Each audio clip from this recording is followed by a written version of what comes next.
हाँ जी, emerging trend in business, chapter number 4। अलग अलग टाइप के businesses, network marketing, franchising, business process outsourcing, e commerce, m commerce. Network marketing क्या होती है? एमवे जब आया था, या फिर वो ब्यूटी प्रोडक्ट्स कौन आई थी, एक और कंपनी आई थी ना, ओरिफ्लेम, वो इंडिया में कैसे एंटर करी थी? नेटवर्क मार्केटिंग क्या होती है बेसिकली? जब हम नेटवर्क के थ्रू मार्केटिंग कर रहे हैं, शुरुआत में प्रोडक्ट दिए गए लेट्स से 100 लोगों को कि जी आपको इसे मार्केट करना है, ठीक है, आपको ये हम 10,000 रुपये के प्रोडक्ट दे रहे हैं 5,000 में कुल, इसे आप 10,000 रुपीज़ तक बेच सकते हैं। जानबूझ के डिफरेंस इतना रखा जाता है कि सामने वाले को लगे यार डिस्काउंट करके भी दूंगा तो भी 7,000 8,000 में तो निकाल ही दूंगा, राइट।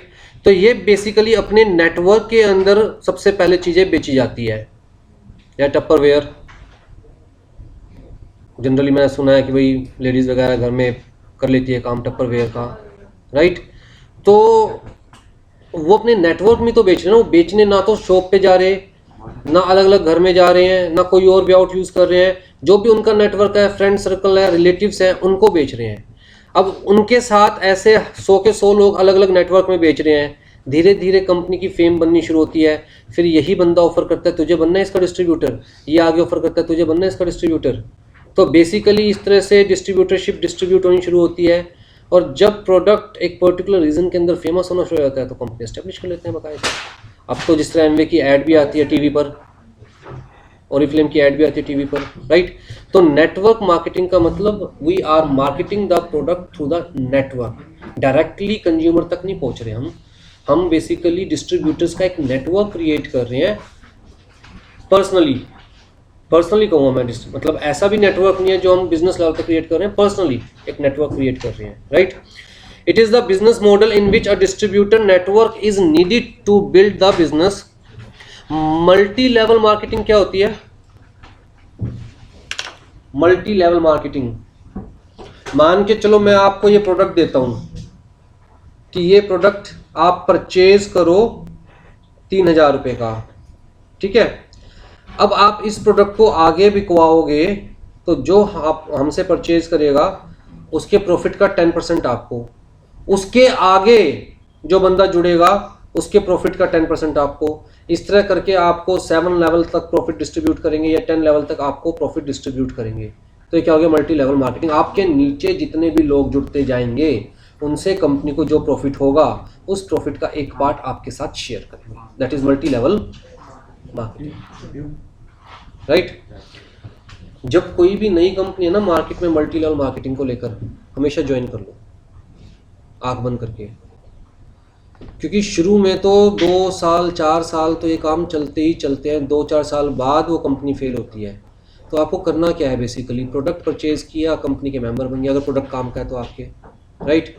जैसे कोई भी होम प्रोडक्ट है, कोई कंपनी लेके आ रही है मल्टी लेवल मार्केटिंग, आपने प्रोडक्ट परचेज किया, कंपनी के मेंबर बन गए, वो प्रोडक्ट तो वैसे भी आपके घर में यूज़ होना था, मान के चलो थोड़ा महंगा भी है भाई, 70 रुपये की चीज़ 100 रुपये की भी है, तो 70 रुपये की तो आपने यूटिलाइज कर ली, 30 रुपये एक्स्ट्रा गए आपकी जेब से। लेकिन आप कंपनी के मेंबर बन गए, इसका मतलब क्या है? उसके नीचे के जितने लोग कंपनी के साथ जुड़ते जाएंगे उसका डायरेक्टली इनडायरेक्टली प्रॉफिट आपके पास आता रहेगा। ज़्यादा नहीं, पूरे साल में 2-4 हज़ार रुपये तो पूछ के जाएगी कंपनी। कुछ आप कुछ भी नहीं करोगे तब भी 2,000 4,000 5,000 रुपये तो वो तो एक्स्ट्रा ही है ना, कुछ अपनी जेब से गया नहीं, एक्स्ट्रा में 4-5 हज़ार रुपये अपनी गए।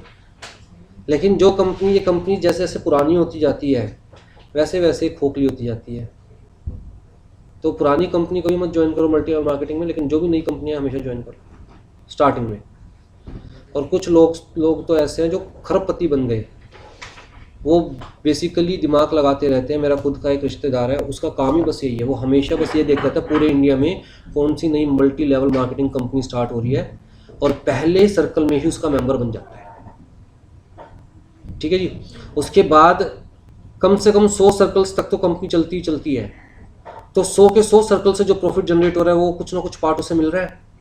एक कंपनी का वो दिखा रहा था, कोई कर्नाटक की कंपनी थी, वो इकलौती कंपनी उसे 7 लाख रुपए देगी, कहता है बस मेंबर बन के चुपचाप बैठ जाओ घर में, हम नहीं करेंगे जी कुछ। नीचे जो भी भाई कंपनी, आप कुछ नहीं कर रहे हैं, कंपनी तो अपना प्रोडक्ट प्रमोट करने के लिए और लोगों को जोड़ेगी ना। तो आपके नीचे जितने भी मेंबर होते हैं, अगर आपके थ्रू जुड़ रहे हैं तो उसका 10%, अगर आपके थ्रू नहीं जुड़ रहे तो उसका 2%। 2% मिल तो रहा है ना, 2%, राइट। तो multi level marketing is a business model in which pay out occurs at more than one level.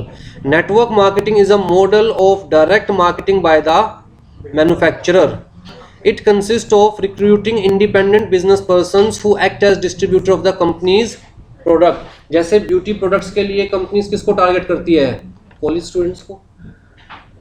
अब कोई ब्यूटी प्रोडक्ट है, कोई सुंदर सी लड़की है कॉलेज की, उसे कह दिया भाई तू इसे प्रमोट कर अपनी कॉलेज के अंदर, हाँ जी मैं ये यूज़ करती हूँ तो और लोग भी यूज़ करेंगे, जो भी बिकेगा उसमें से तो 30% 40% सीधा सीधा शुरुआत में तो ये दे दिया।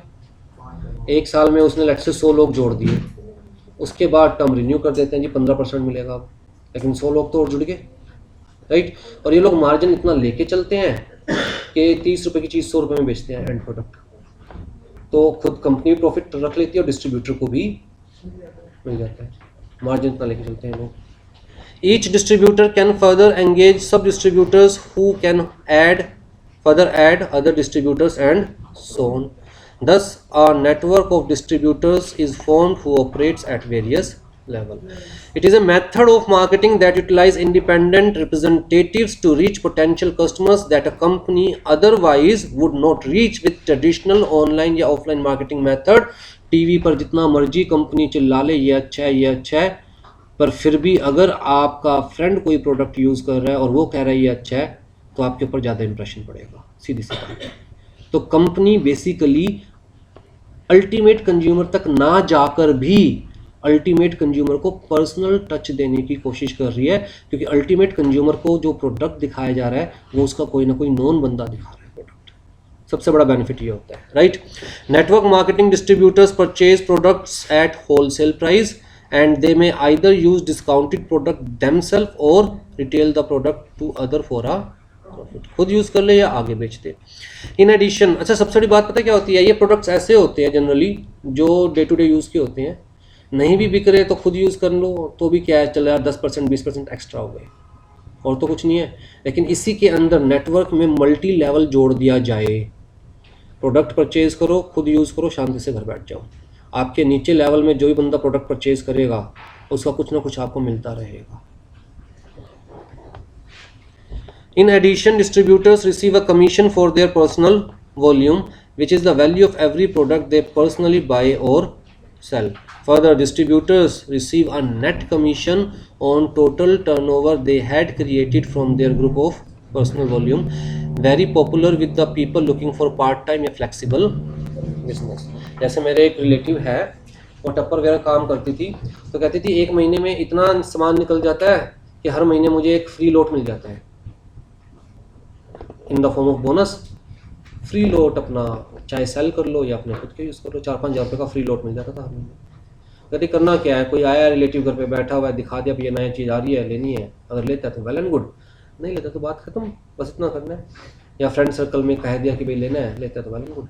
4-5 हज़ार रुपये महीना, 4 लाख रुपये महीने भी कमाई हो आपकी, 4-5 हज़ार रुपये एक्स्ट्रा मिल रहे हैं, तो आजकल लोग इतने समझदार होते हैं कि क्यों छोड़े जाए, राइट। तो ये सारी कंपनीज़ हैं हमारी, ओरिफ्लेम का नाम लिखा हुआ है, टप्परवेयर है, एमवे है, एवोन है। हाँ जी, advantage of network marketing, the distributors network grows continuously, easy to enter new market through growing network, reduced additional overheads like advertisement expenditure। ना तो मुझे आउटलेट खोलने की ज़रूरत इसके अंदर, ना मुझे एडवर्टीजमेंट करने की ज़रूरत, क्योंकि जो इंसान को मैं डिस्ट्रीब्यूटर बना रहा हूँ वो सामान अपने घर पे रखेगा, उसकी हेडेक को कहाँ रखेगा, कहाँ बेचेगा, राइट। तो अलग अलग सेंटर्स खोलने की ज़रूरत नहीं है। तो basically here the distribution level is at zero level where firm is selling goods to distributor directly. Network companies can maintain high margins on their product. No infrastructure is required under network marketing. Unlimited income for distributors and low upfront investment by the 4-5 हज़ार रुपये की investment से काम शुरू, क्या दिक्कत है। Disadvantage of network marketing, under और over stocking of various product items as sale forecasting is difficult. कितना बनाए ये नहीं पता, कितना बिकेगा ये नहीं पता, तो कई बार अंडर भी रह जाता है, डिमांड ज़्यादा आ रही है, इतना बनाया नहीं, कई बार ज़्यादा बना लिया, इतना बिका भी नहीं, तो खराब भी रहता है माल। Distributors often become the largest customers and hence take control over the company. कई बार कंपनीज क्या कहती है कि आपका फंड हमारे पास इकट्ठा हो रहा है, 1 साल बाद इतने रुपए के शेयर्स मिल जाएंगे आपको। पता चलता है कुछ डिस्ट्रीब्यूटर्स इतने एक्टिवली वर्कआउट करते हैं कि अपने नीचे हज़ारों लोग जोड़ लेते हैं और उनका शेयर ओरिजिनल ओनर के शेयर से भी ज़्यादा रहता है कंपनी के। तो जो काम करेगा इस मेथड में सबसे बेस्ट चीज़ क्या है, जो काम कर रहा है उसे आउटपुट मिलना ही मिलना है। No effective control of manufacturer over the sales team. 95% of new multi-level marketing entrepreneurs will fall short of at their business within the initial 3 months as it depending on marketing strategies which fizzles out when network need extra effort other than their core line. तो generally fail हो जाती है चीज़ें, पर first level पर join कर लो ना, इतना पता है हमें तो प्रॉफिट देके ही जाएगी, सामने वाले को मिले या कोई फर्क नहीं। फिर सेकंड क्या है, फ्रेंचाइजिंग। ये तो सबसे आसान तरीका है, जैसे आप मैकडोनल्ड की देखते हो, जो मैंने मैकडोनल्ड की फ्रेंचाइजी ले ली, पतंजलि की फ्रेंचाइजी ले ली, रिलायंस स्टोर्स की फ्रेंचाइजी ले ली, ये तो सबसे आसान तरीका है, राइट। तो ये एंग्लो फ्रेंच वर्ड है basically, which means free. A franchisee means a special right given by a manufacturer or the parent organization to another individual or firm to sell the product or service in a specified given area for a fee, right? जैसे मैं कहता हूँ जी, मैंने let's say del की पूरे दिल्ली की franchise ले ली, तो अब जिससे भी डेल परचेज करना है दिल्ली के अंदर, वो अल्टीमेटली मेरे पास से ही होके जाएगा।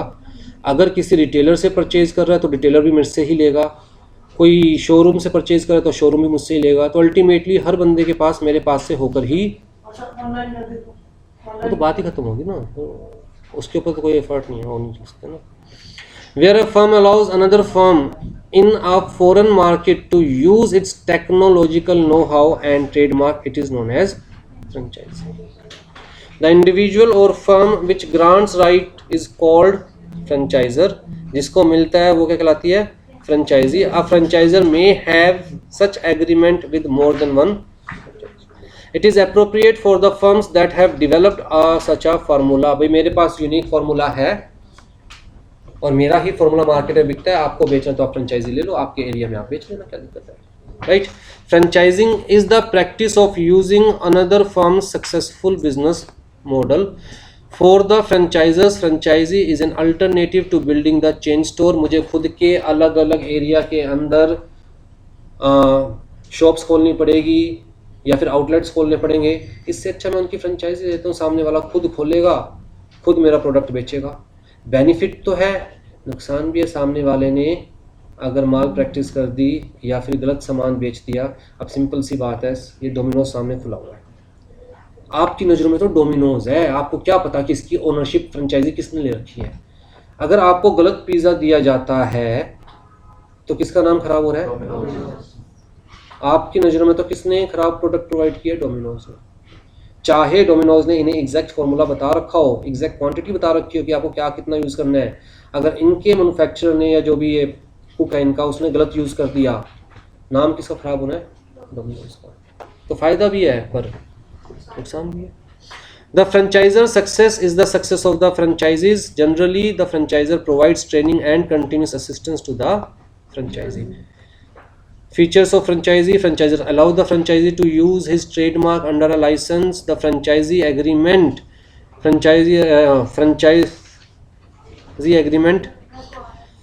franchise agreement requires the franchisee to follow franchisor's policy regarding the mode of operations of the business. The franchisor provides marketing support.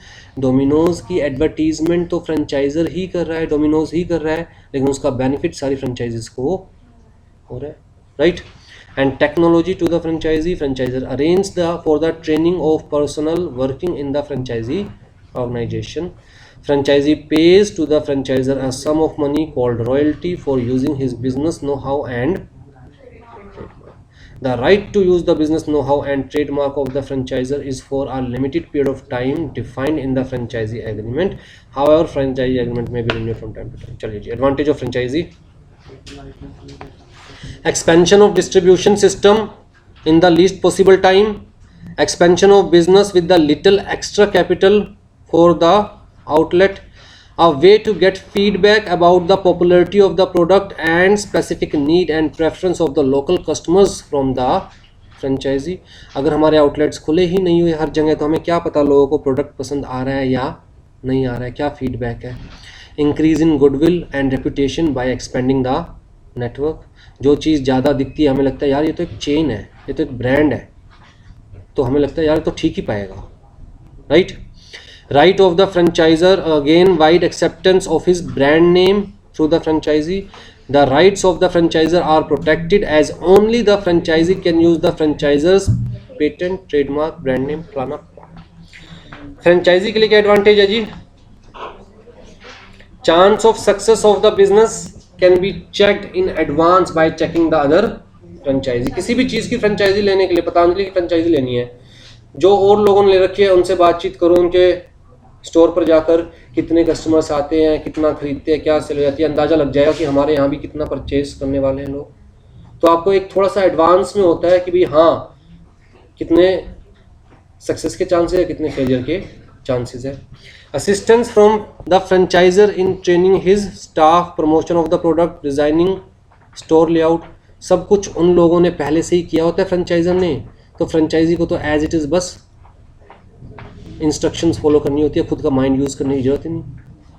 Greater chance of success of the franchisee because of well known brand of the franchiser. The franchiser ensures a high degree of quality control. This enables the franchisee to satisfy his customers by offering quality products. The franchisee enjoys exclusive right in his territory. Disadvantage क्या है जी? Danger that the franchisee may start an identical business with slightly different brand name. Franchisor's brand name and reputation may get tarnished, मतलब tainted, मतलब भैया वो standard maintain नहीं कर पाया तो नाम किसका खराब होने वाला है? तो tarnished हो सकती है. The franchisor has to provide initial financial assistance and support in the form of staff training, advertisement, risk of leaking the trade secret, ongoing cost of supporting the franchisee and national advertisement. franchisee के लिए क्या advantage disadvantage है? No complete freedom in his business. अपने हिसाब से price decide नहीं कर सकता, अपने हिसाब से साइज डिसाइड नहीं कर सकता, अपने हिसाब से फ्लेवर डिसाइड नहीं कर सकता. जैसा डोमिनोज ने कहा है वैसा ही इसे पिज़्ज़ा बनाना पड़ेगा. Payment of royalty on a regular basis is to be made to the franchiser. Possibility of conflict between the parties regarding the maintenance of accounts, payment of royalty, violation of quality norms. The franchisee cannot sell his business without taking the approval of the. Difference देखिए जी फटाफट से, फिर आगे चलते हैं. हाँ जी, बिजनेस प्रोसेस आउटसोर्सिंग, बीपीओ, ये तो सुना हुआ होगा. Yes, sir. Correct. BPO, KPO, LPO, knowledge process outsourcing KPO, legal process outsourcing LPO. Basically जहां पर एक ऑर्गेनाइजेशन अपना एक फंक्शन या अपना एक डिपार्टमेंट से रिलेटेड वर्क आउटसोर्स कर देती है, राइट. जैसे कि डेल ने कंप्यूटर सेल करे, भाई इससे रिलेटेड जब क्वेरीज आए या कस्टमर की कोई क्वेरी आए तो वो काम आउटसोर्स कर दिया ताकि डेल अपना मेन फोकस मैन्युफैक्चरिंग में क्वालिटी मेंटेन करने में लगा सके. एडवर्टीजमेंट का काम आउटसोर्स कर दिया ताकि मेन फोकस अगेन मैन्युफैक्चरिंग में क्वालिटी मेंटेन करने में लगाई जा सके, राइट. और ये तो देखो फैक्ट है ना कि हर इंसान हर चीज़ में परफेक्ट नहीं हो सकता. तो जिस चीज में जो परफेक्ट है उसे वो काम दे दो ताकि आप उसके ऊपर कंसंट्रेट कर सको जिसमें आप परफेक्ट हो. Outsourcing is popularly associated with IT enabled service, internet technology, information technology, and is also known as business process outsourcing, knowledge process outsourcing, and legal process outsourcing are some of the sub segments of the business process outsourcing industry. BPO is a subset of outsourcing that involves the contracting of the operations and responsibilities of a specific business operation to a third party service provider. जैसे बड़े बड़े banks होते हैं, ये कहते हैं यार हम अपना खुद का या तो लीगल डिपार्टमेंट खड़ा करें. मैं एक सिंपल सा एग्जांपल देता हूँ. इंस्टीट्यूट की एडवर्टीजमेंट करनी है जी ऑनलाइन. अब या तो मैं एक बकायदा डिजिटल मार्केटिंग का बंदा बिठाऊँ, यहाँ पर बंदा बिठाने के लिए सैलरी देनी पड़ेगी, पहली चीज़ बैठने का स्पेस देना पड़ेगा, हर वक्त सर पे एक बंदा बैठा दिखाई देगा, बर्डन है. आज जाने का मन नहीं कर रहा, इंस्टीट्यूट बच्चों की छुट्टी कर रखी है, लेकिन भैया स्टाफ के लिए तो ऑन करना ही पड़ेगा, तो भी आना पड़ेगा, राइट. फिर उसके बाद चाय पानी का खर्चा उसका 100 तरह का. इससे अच्छा मैं ये काम आउटसोर्स कर देता हूँ. किसको? उसको जहाँ पर पूरी टीम बैठी हुई है, डिज़ाइन एक्सपर्ट की, लेआउट एक्सपर्ट की, कोडिंग एक्सपर्ट की, डिजिटल मार्केटिंग एक्सपर्ट की, और वो ये काम ज़्यादा बेटर वे में, ज़्यादा फास्ट करेंगे, कम कॉस्ट में करेंगे. क्योंकि जो काम हमारे लिए 2 दिन का है उनके लिए 2 घंटे का है, डेली बेसिस का काम है उनका, राइट. तो वो ज़्यादा एक्सपर्ट है. पहली चीज़ तो ये. दूसरी चीज़, एक बंदा जो 50 लोगों की वेबसाइट्स को हैंडल कर रहा है, उसके पास सारी कोडिंग बनी बनाई रखी होगी, फ़ोटोज़ जनरली बनी बनाई रखी होगी. वो कहता है जी मैं 50 इंस्टीट्यूट की वेबसाइट्स को हैंडल कर रहा हूँ. तो इंस्टीट्यूट्स की वेबसाइट्स पे किस टाइप की फ़ोटोज़ आनी चाहिए, बनी बनाई रखी होगी उसके पास, हमें बनानी पड़ेगी. तो जो हमें बनानी पड़ेगी, हमें 4 घंटे लगेंगे उसके लिए, 1 सेकंड का काम फ़ोटो निकाल लगा दी. हमें बाकायदा कंटेंट लिखना पड़ेगा, उसके लिए 1 सेकंड का काम कंटेंट उठाया लगा दिया, क्योंकि वो उस फील्ड के अंदर काम कर रहा है.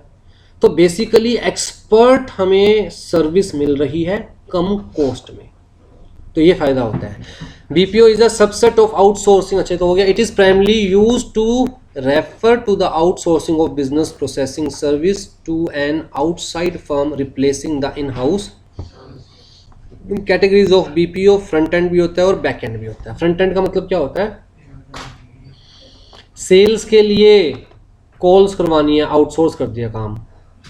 तो जो बंदा कॉल पे बैठा है वो क्या हो गया? Front end.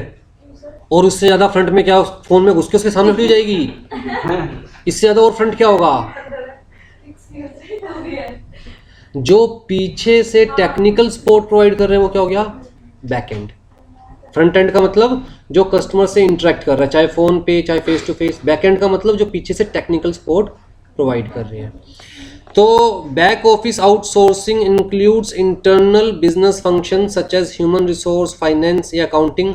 Front office outsourcing includes customer related services such as call centres, right. Inbound या आउटबाउंड? इनबाउंड, इनबाउंड जहां लोग कॉल करेंगे उन्हें बस अटेंड करना है.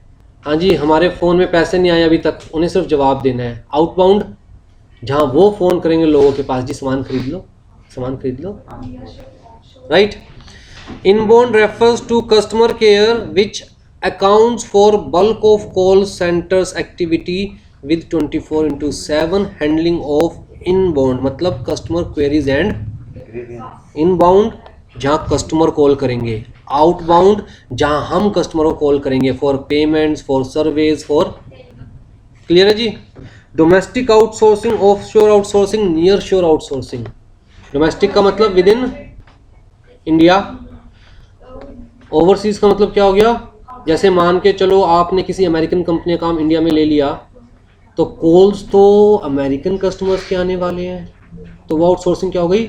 ओवरसीज. उस कंट्री की कंपनी ने दूसरी कंट्री की कंपनी को काम दिया, तो ओवरसीज.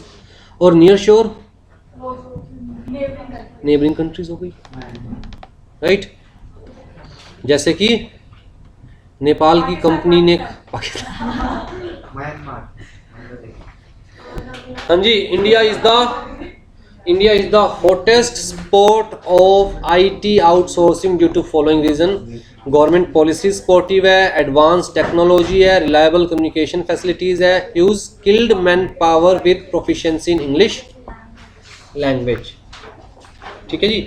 और दूसरी बात, वर्ल्ड वाइड ये चीज़ एक्सेप्ट की जाती है कि Indian minds are much better than other minds, specifically in IT। ये मान के चला जाता है जब भी बड़ी से बड़ी दिक्कत आती है IT में, जैसे गूगल जैसी वेबसाइट को दिक्कत आ रही है, यूट्यूब जैसी वेबसाइट को दिक्कत आती है, सबसे पहला जो पैनल बुलाया जाता है उसको हैंडल करने के लिए, वो इंडियन पैनल बुलाया जाता है।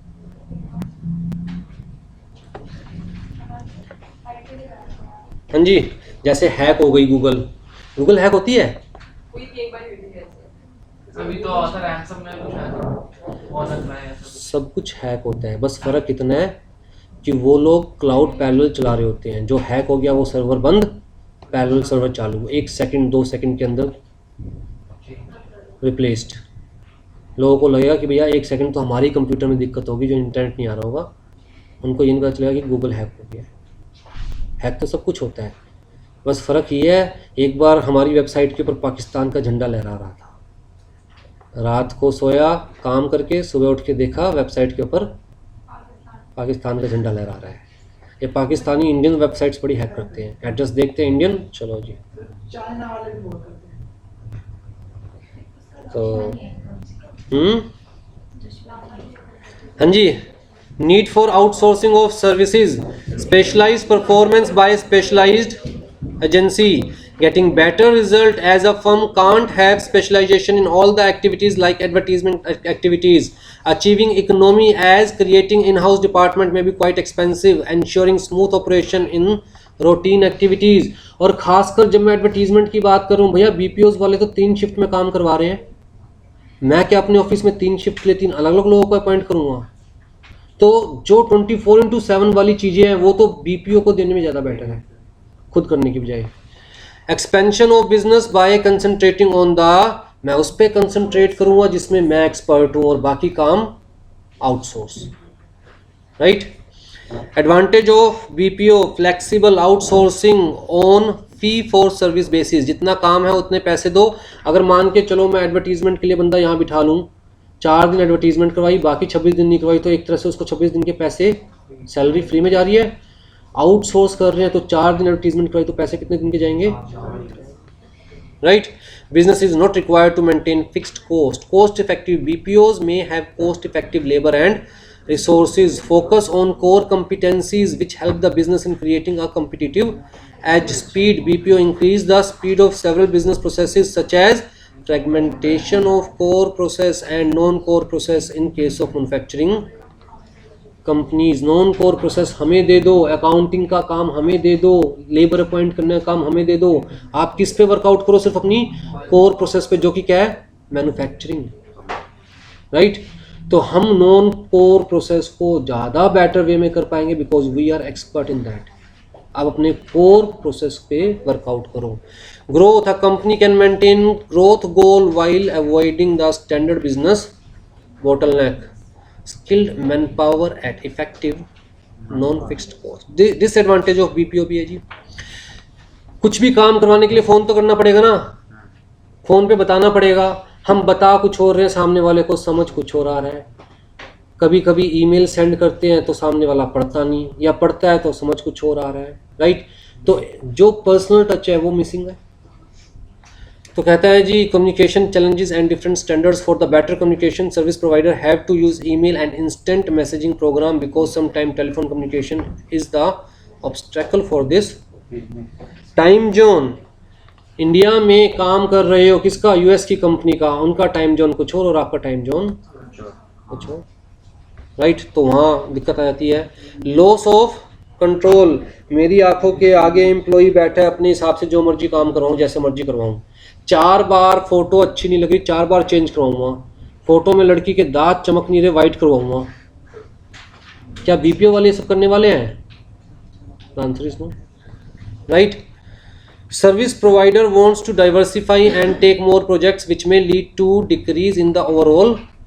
भाई बीपीओ वाले खाली हमारा काम थोड़ा ना करेंगे, 100 लोगों का काम ले सकते हैं वो तो जितने लोग उनके पास काम है उसी के हिसाब से टाइम एलोकेट करेंगे, right. Customer is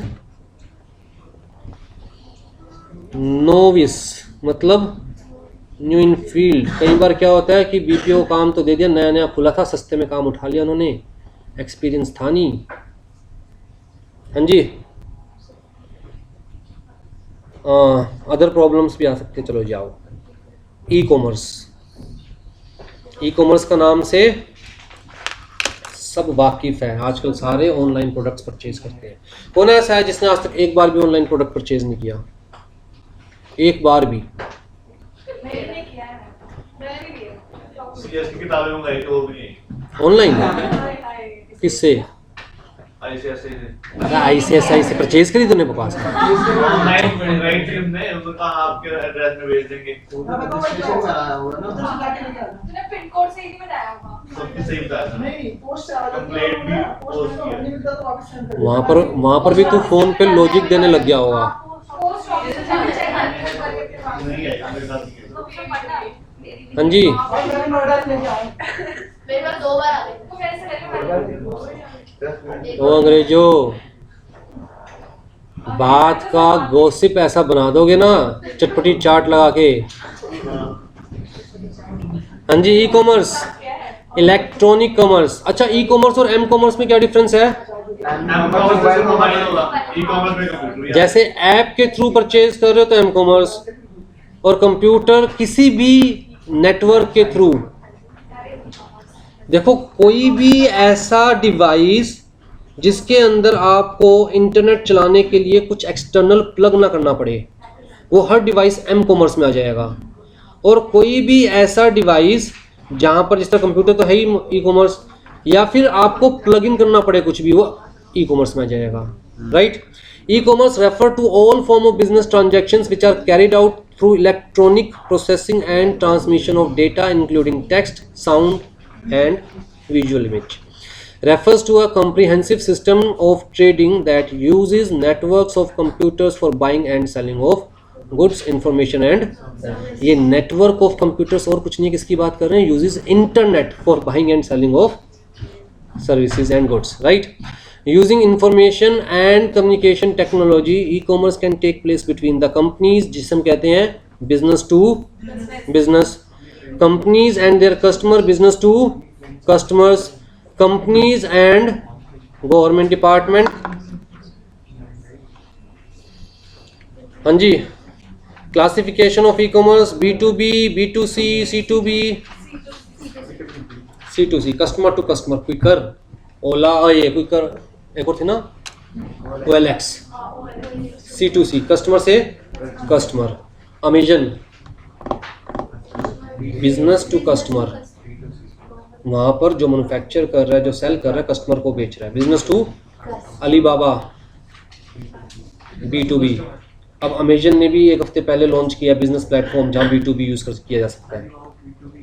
Alibaba B2B, business to business, wholesale में बेचते हैं। होलसेल में। इंडिया मार्ट B2B, मान के चला जाता है इंडिया मार्ट के ऊपर अगर आप क्वेरी डाल रहे हो तो कम से कम इतना प्रोडक्ट तो परचेज कर रहे होंगे कि आपको दुकान पे रखना है प्रोडक्ट, या आपको आगे बेचने के लिए प्रोडक्ट चाहिए, या मैन्युफैक्चरिंग के लिए प्रोडक्ट चाहिए। इसका मतलब एंड यूज़ आपका नहीं है, right. C2C, C2B example, C2B customer to business, Flipkart पे एक्सचेंज होता है। Customer to business. हम पुराना फर्नीचर परचेज करते हैं, oldfurniture.com, वो लोग खुद परचेज कर रहे हैं पुराना फर्नीचर, OLX दूसरे को बेच रहा है। जब हम C2B की बात कर रहे हैं, वो लोग खुद पुराना फर्नीचर परचेज करते हैं, उसे ठीक करते हैं, फिर दोबारा कस्टमर को बेचते हैं। तो हम कस्टमर से किसको जा रहा है? बिजनेस यूनिट को। आ जाओ जी, एडवांटेज ऑफ ई कॉमर्स, जब चाहो तब मौज उड़ाओ। ग्लोबल मार्केट, पूरी दुनिया ही आपके कब्जे में। Low transaction cost and high margin. अब भैया, एक सेलर से मैं बात कर रहा था, मैं कहा भैया तेरा प्रोडक्ट तो है 100 रुपये का, तू बेच रहा है 300 रुपये का, कस्टमर क्यों ले रहे हैं? कहता है उनको घर से निकलने की फुर्सत कहाँ है। और प्रोडक्ट पता क्या था? नीम के पत्ते। नीम के पत्ते आधा किलो 100 रुपये के और 300 रुपये के, और दबा के बिक रहे हैं। कहता है ये बेचारे मेट्रो सिटीज़ में रहने वाले जिनको रोटी खाने का टाइम नहीं है, नीम के पत्ते कहाँ ढूंढते घूमेंगे? सिंपल सी बात है, आप जिस तरह गोबर के उपले कहाँ ढूंढते घूमेंगे भाई? वहाँ ये नहीं देखा जाता ना कि ये 100 रुपये की चीज़ है, वहाँ ये देखा जाता है सिर्फ 200 रुपये एक्स्ट्रा देकर कितनी हेडेक बच रही है। सिंपल सी बात है, राइट? हाँ जी, quick delivery supply, customer need not visit the business firm for making purchase या redressal of grievances, saving of time and effort. जैसे अभी आजकल एडवर्टीजमेंट चलती है, वीकेंड पर शॉपिंग करने जाते हो तो डिस्काउंट के साथ साथ धूप, धूल, मिट्टी, बारिश भी मिलती है, वो भी फ्री फ्री फ्री। इससे अच्छा घर बैठकर पेटीएम करो। हाँ जी, 24/7 working, not maintain huge inventories of material. जितना ऑर्डर है उतना बनाओ, साथ साथ भेज दो, क्या दिक्कत है? आपको रखने की जरूरत नहीं है, आपको स्टोर मेंटेन करने की जरूरत नहीं है। Wider choice for customers, the whole world becomes a shop. Customer convenience, easy way to make payment, direct contact between the business and customer by eliminating middleman, launching of new product is easy. Disadvantage of e-commerce, हाँ जी, high startup cost. अगर आप खुद e commerce start करना चाहते हो तो मान के चलो 1 लाख तो कम से कम इनिशियल वेबसाइट के है। अगर आप 2 4 5 प्रोडक्ट भी ऑनलाइन बेचना चाहते हो तो 1 लाख तो वेबसाइट की कॉस्ट है कम से कम। दूसरी चीज़, सिक्योर्ड सिस्टम्स लेने पड़ेंगे, वीपीएस सर्वर्स। तीसरी चीज़, सर्वर्स आपके हमेशा ऑन रहने चाहिए। आपको पर्टिकुलर एम्प्लॉई चाहिए प्रोडक्ट अपलोड करने के लिए, डिस्क्रिप्शंस लिखने के लिए, अगर आपके पास खुद के पास नॉलेज नहीं है तो बेसिकली सेटअप कॉस्ट ज़्यादा होती है। आपको अलग तरह के सर्वर्स चाहिए होते हैं, अलग तरह के कंप्यूटर्स चाहिए होते हैं। जो बिजनेस यूनिट्स होते हैं, जिस तरह अमेजन वाले हैं, उनके कंप्यूटर्स हमारे जैसे थोड़ी ना है। उन्होंने बाकायदा सर्वर फॉर्म्स लगा रखे हैं, बाकायदा पूरे खेत के खेत सर्वर्स के, इसलिए उनका सर्वर फार्म नाम रख देते हैं। एक लाइन में रैक लगा के एक साथ 1-1 हज़ार सर्वर लगे होते हैं। इस तरह से उनका कोई एक सर्वर काम थोड़ा चल रहा है, तो वो कॉस्ट होगी हार्डवेयर सॉफ्टवेयर की, वेबसाइट कॉस्ट होगी, वेबसाइट मेंटेनेंस कॉस्ट होगी।